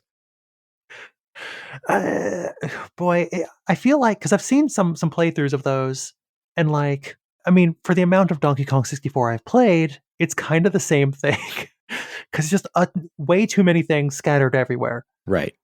Yeah. A hodgepodge. An entire hodgepodge, you might say. Like usual suspects are in here. Of course, Chrono Trigger's going to be there. Ooh. But Contra and Super C have a randomizer. Crash Bandicoot Randomizer. Oh, I can see Crash Bandicoot having a randomizer for The sure. Bugs Bunny Crazy Castle game has randomizer. If you want a custom robo randomizer, boy. Ooh, that from what I remember of Custom Robo, that could be interesting. The Genesis Dick Tracy video game has a randomizer. No. Yep. Like we got Fire I Emblem. can see that. There's a ton of stuff you can randomize. Golden Sun is the Golden Sun ones I hear are quite good. Okay. Half-Life, Halo. Come on, give me a funky one. GoldenEye 007. Oh, interesting. What is it? Just like randomized enemies and weapons? Well, now I have to click on it because I mentioned it, don't I? Okay. GoldenEye 007 randomizer. Here's what it can do in the current version. Randomize enemy weapons with a large number of permutations. Each level has different random weapons. Major and minor weapons for each randomization type. Common enemies no longer all have the same weapon on each map. Enemy soldiers can now be promoted to NCO and officer types with different weapons. Oh. Higher ranked common enemy types distinguished by different bodies suitable for each level. Guards occasionally have super weapons like the rocket and grenade launchers. Occasional encounters with bot and villains who pop up organically throughout the game. Many more enemies throughout the game, as any enemy can have the spawn clones flag set. 25% of all enemies are now left-handed. These I didn't even know this stuff about GoldenEye, and I did a whole episode on it. Left-handed? I didn't think that was relevant. Yeah, I guess. Starting weapons are now randomized along with the amount of ammo supplies. Scientists can now be armed and hostile. So it doesn't get randomized in any way that makes the game easier, is what I'm hearing. Probably not. Look, I don't think it's going to make that jail escape level any easier on you. Because that's things where it's like you got to, like, I remember like the solution for that one is like you have to have your watch or something to do that one. The end goal is to make the game unpredictable again, as it was when we first played it way back when. The whole thing is, because unpredictability is like the whole selling point of a randomizer. Is like you're trying to like have a new perspective of something that you can never truly play for the first time ever again. You take something that you love and you make it a little bit new again. Yeah. Yeah. Maybe to the point that you can make playing it for the first time again, like make playing it normal feel new. That's a great point. I have done randomizers for Ocarina enough times where I did forget where certain things were. Mm-hmm. What other randomizers have you played besides like the Wind Waker or like the Majora's Mask one and the Ocarina and the Link to the Past one and the Link to the Past Metroid one, I guess, Super Metroid? Well, that and Pokemon, I think, were the only things I've done personally. But the rest I just watch, I tune in to see like how painful it is. Like, for example, the Breath of the Wild one looks like an extremely hard time. Yeah. I'm very curious about the Kingdom Hearts one because I know that there's a bunch of sickos that just play that one on level 1 critical. Like, those people, like, they clearly need some other new way to approach this game. Well, sure. That's because like there's a whole game that's kind of easy and vanilla. And then there's like 1 or 2 bosses that are teeth-grittingly hard. Mm-hmm. And the people who do that move on to harder difficulties until it's basically Dark Souls by the end. Mm-hmm. So, I mean, what do you do when you have nothing left to conquer? You find new ways to make it hard. Yeah. You got to keep challenging yourself. Like, this is a game that you love and know front to back, but you want to actually challenge yourself on it and find a way to get better at it and overcome something. It's natural for people to do self-imposed challenges when they do things. GoldenEye 007, people like would pick like, okay, we can only do like these weapon types or like only proximity, mines or something like that. Oh yeah. Once I played Fallout 3 using only schematic weapons and only eating sugar. So it's like great, like especially with the proliferation of the internet and streaming, that people can customize these games and share them with a wider audience so they can all be like a community can form out of it. And then people can also watch it and engage with it without having to actually play them themselves. Right. Curious if there's like anybody who's like, I hate this game more now that I've played it on a randomizer. It is and the thing is like, it's a completely different thing from speedrunning, where speedrunning is about like minimizing and like learning something to create like the path of least resistance to get to the end goal in the shortest amount of time. Right. This is about like knowing the nooks and crannies of this place, because a critical item could be in a very like a place that you wouldn't think to go to in the main game, which is like or knowing like exploits, that you wouldn't learn otherwise, because like necessity is the mother of invention. Great point. This philosophical talk we're having about this stuff. Like, for example, like there's this YouTuber that I've watched since like I was in high school who does nothing but Super Mario World ROM hacks. And there's a thing in it that basically nobody knows, that you can spin jump safely off of booze. Mm. That basically nobody knows that. To the point where it's like they removed it in Super Mario Maker. And I'm like, oh, so you so you weren't supposed to be able to do that. But like it's one of those things that once you know it, it is just kind of intrinsically with you. If you play the game again, you're going to have that knowledge base. Yeah. Because like the things like once you know something, it's always going to be like an option to you now. And it's like you have to like force yourself to not take that opportunity. It's the reason why I sometimes struggle playing games on the Nintendo Switch Online thing where I can like rewind a few seconds after I make a mistake because I know I can do that. And it's tempting every single time I mess up. But it's like I gotta play fairly. Even though I'm playing this for an audience of 0, I got to get through this fairly to prove that I can do it, but you don't have to. Maybe you're having a bad day. Have a fun one, a stroll in the park. Maybe you're trying to meet an arbitrary deadline of recording a podcast that you do for fun and you just want to beat the game. There is that for sure. Yes. Like if you're, for example, fighting, a particularly tough boss in A Link to the Past for a season you're doing right now. Is it the one where you fall off the side or? It was Moldorm, and yeah, it was that one. Yeah. You're finding the big worm at the top of the tower. Oh, worm. I guess we can like talk about this. Like we talked about how like randomizers have changed our relationship with the games that we've played. Do you find it easy to go back to playing like the Pokemon games that you've randomized? No, honestly, because I don't feel tempted to play them that way anymore. Like once I started doing Nuzlocke, I mean, unless I'm playing a game for the first time. Right. Because that's a different thing. Like I didn't do Sword and Shield that way, but I am thinking about going back to do that for Sword and Shield, for like a Nuzlocke or a mono-type run or something. But like even now, I am playing a gold or silver. What was the crystal? Crystal's the middle one. Because I've never played those before, but I'm playing it for the first time with a ROM hack that another friend of mine had made, who's Josh, the other host of Pokemon World Tour. Yeah. And I decided, you know what? It's a ROM hack. I'm going to play this game for the first time, and this ROM hack is my excuse to play it. But even though I'm doing that, I'm still tempted to be like, you know what? I'll also do a mono-type run, because I think I have a disease now. To where, like, unless it's a brand new game that just came out, I don't really feel tempted to play it vanilla. Mm-hmm. So, like, I guess to answer your question, like, not only do I feel tempted to play it the normal way again, I don't feel tempted to play any Pokemon the normal way again. Okay. So this is a Pandora's box that can't close, is what you're saying. For Pokemon, at least, yeah. Okay. Emerald is my designated fuck with it game. I've done Nuzlocke runs for Pokemon Emerald before. Cool. And it is the thing where it's like, I play that game so infrequently enough that I feel like I can probably go back to it normally. But it is a thing where it's like, I can understand like being more enticed to play a game that I'm familiar with by adding a challenge like a Nuzlocke onto it. Like maybe I haven't played Pokemon Platinum since like it came out. Maybe if I do a Nuzlocke run, I'll be inspired to do it. Which one is Platinum again? Platinum is Diamond and Pearl's third version. Generation 4. Oh, I didn't know they even had a third one. Yeah. But yeah, no, for me, it made me appreciate the game design of Ocarina of Time a lot more. It's impressive. Certain parts of the game are kind of load bearing in terms of the pacing and the structure of it. And there's a inherent linearity to the fact that you cannot access the Shadow Temple legitimately before beating the first 3, forest, fire, and water temples. Right. At the same time, it does make me appreciate like how this guided experience still doesn't feel as linear as it presents itself.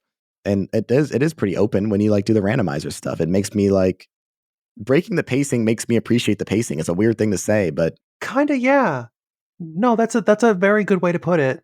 What this all comes back to is that like for randomizers, chances are you're not gonna randomize a game you've never played, or a game you have no interest in playing. You're gonna be randomizing a game that you love. Mm-hmm. It's kind of like a love language for games, Yeah. Yeah. Where it's like, I like this thing. I'm gonna, unscrew some pieces. Yeah. You know how people are like trying to say like Sid from Toy Story has like a bad rap now because he found a new way to play with his toys. That's Right. Yeah. maybe that's how Nintendo just views people who mess with their things. It's like you're the fucking bad guy from Toy Story. If Sid wasn't traumatized, he could have turned out to be a great inventor or something. We don't know. Yeah, at the very least, he'd be a very promising Twitch streamer. For sure. Maybe that kid grew up to be Northern Lion. I don't know, but He right now, today, Mr. Beast. oh fuck. I guess we dodged a bullet there. Mm-hmm. I wish the game developers would be a little bit less precious about certain things. I understand, like, you want the intended artistic experience to come through, and that is a totally fair and legitimate concern. But just the idea that you just don't want people to have fun with your things just feels also anti-art to me. Like there is an absolute opposite feeling that you can have where like being too protective keeps things from transforming. And if you are just inherently like suppressing a new kind of thing from being made, that is also anti-art to me. I agree. Hell yeah, randomizers. I love them. Hell yeah. Also, normalize buying modified game cartridges on Etsy. Mm-hmm. Just gonna say, because you can find not just randomizers, you can get like translations or retranslations from fans. You can buy cartridges with like different color plastic. Also, the things that you can do with the games that you love is like innumerable, especially if they're older. Absolutely. The older something is, one, the less time it will take for you to like get through an older game that has like, different things, but also just it's giving life to older experiences. Super Metroid and A Link to the Past are games that have like their legacy secured and everything like that. But it is just good that like people are finding new ways to play these games even to this day and having new things to talk about. And I can justify a second episode talking about Ocarina of Time. You squeezed one into the ear. Yeah, look, hey, I can do whatever I want. It's my podcast. I'm just really grateful, and this is something that I never engaged with before I started doing the podcast, and I'm really grateful that you took the time to talk to me about this aspect of something that is totally unofficial, but has a thriving community that loves this thing and has transformed something that I have understood to be one way my entire life and given me an entirely new perspective on it.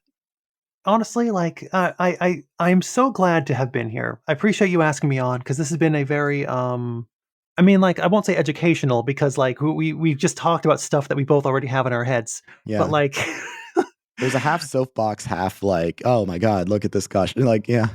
I think like it has definitely like given me a greater appreciation. I mean, without repeating myself too much, like it is a thing that you do for something you love. Yeah.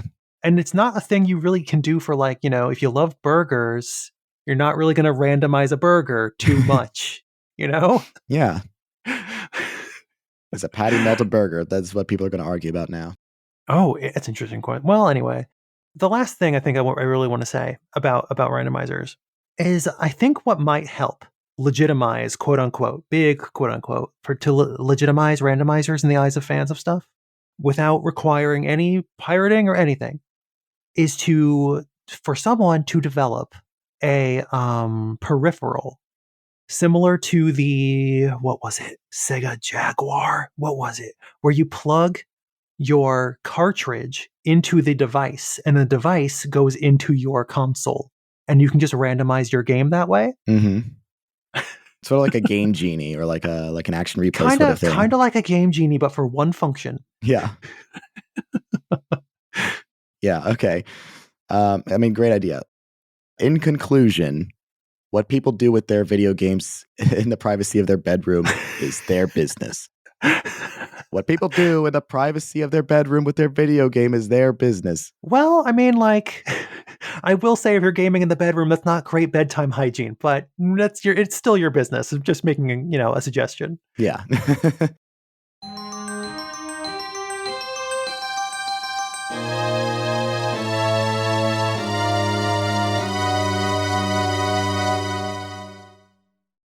Petra, it was really wonderful to have you on to talk about this goofy thing that we call randomizers. Thank you for making the time to be here. Please promote the hell out of yourself. Oh, wow. Thank you. Well, as we've mentioned a few times, I am one of two hosts of the Hello Hyrule podcast. We are the premier Legend of Zelda travelogue podcast. If you want to, I guess, pretend that you're going on vacation in Hyrule, that's one way to do it. We have tons of fun guests. We have tons of fun bits. You know, we put a lot of work into the editing and whatnot and research. There's always going to be more. If you ever happen to listen to one of our episodes and you think that, you know, there's a fun detail that we missed, come talk to us. We're on Discord. We're on all the socials, except for Twitter, because fuck Twitter. We're at Hyrule Pod, mostly Blue Sky right now, a little bit on Tumblr. And if you want to come check out our Discord, that is, you know, we have a ton of listeners there. Everybody's very chill. Nobody fights. It's a very good time. And if you want to play my Legend of Zelda adjacent now, because I've filed all the serial numbers off of it, Legends of Delta tabletop RPG, play, you know, your wildest Zelda imaginings. Petra, everybody. That's from the Hello Hyrule podcast. Definitely check that podcast out, especially if you're planning on playing a Zelda game very soon, maybe with a randomizer. Great listening for that. Thank you again, Petra, for being on the show. And thank you so much for listening to this episode of Select and Start. Once again, I'm your host, editor, and promoter, Kiefer. If you enjoyed this episode, please give the show a positive review wherever you're listening to this. Engagement helps the show, and your feedback will improve it. And if you want to get more engaged, give the show a follow on Twitter at SelectPodStart and on Blue Sky at Select and Start. If you have thoughts about Zelda games or randomizers or any other games that we've discussed, send a DM or leave a comment, and I will gladly read it on the show. You can also support me on Patreon. If you pledge at least $1 a month, you will get early access to new episodes as well as extended episodes with exclusive content. That is on patreon.com/Kiefer's Corner. You can find a link to that and the rest of my projects in the description of this episode. Select and Start is on the Moonshot Network, which is supported by its own Patreon. Find out more on moonshotpods.com. The art for this show was made by my best friend Avery Ott. You can follow him on social media with the handle at Avery Robin Ott. That's AVRY Robin OTT. The show's theme song was composed by Mike Petrie. You can check out the links in the description for both of their works, as well as Petra's. All right, I think that's it. I forgot to come up with a random quote at the end of this one. Yahoo! Yahoo!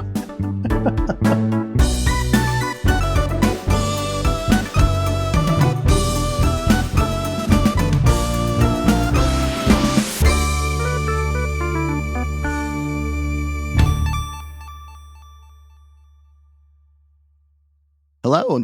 Oh my God. That post-nasal drip.